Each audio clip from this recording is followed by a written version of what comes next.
In my opinion, I think they were worried that it would panic the public if they knew that someone had vehicles that had this kind of performance, way back right after World War II.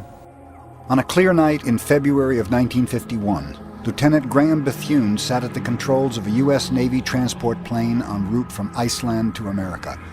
The flight was routine until Bethune spotted a strange group of lights below his aircraft. And we were at 10,000 feet, and this was about 15 miles away. It came up to us like that, just about that fast. And of course, I disengaged the autopilot to put the nose over. I thought we'd be able to go under this thing and not collide with it. And when I did, it's staring me in the face, and you couldn't see anything out the cockpit. We could tell it was a monster about 300 feet in diameter. As it drifted out to our right, we could see the dome. According to Lieutenant Bethune, the object remained in this position for about a minute. It then accelerated rapidly and disappeared above the horizon.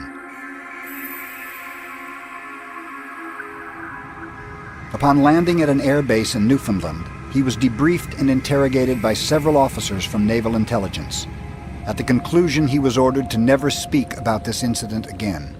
You accept anything like that simply because you're in the military, and that's your job, is defending the country, and whatever they tell you to do, you do.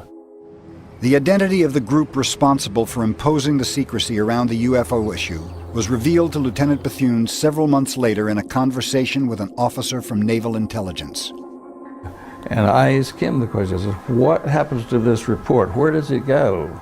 He said it goes to Navy Intelligence, Chief Naval Operations. Then it goes to a Joint Intelligence Committee.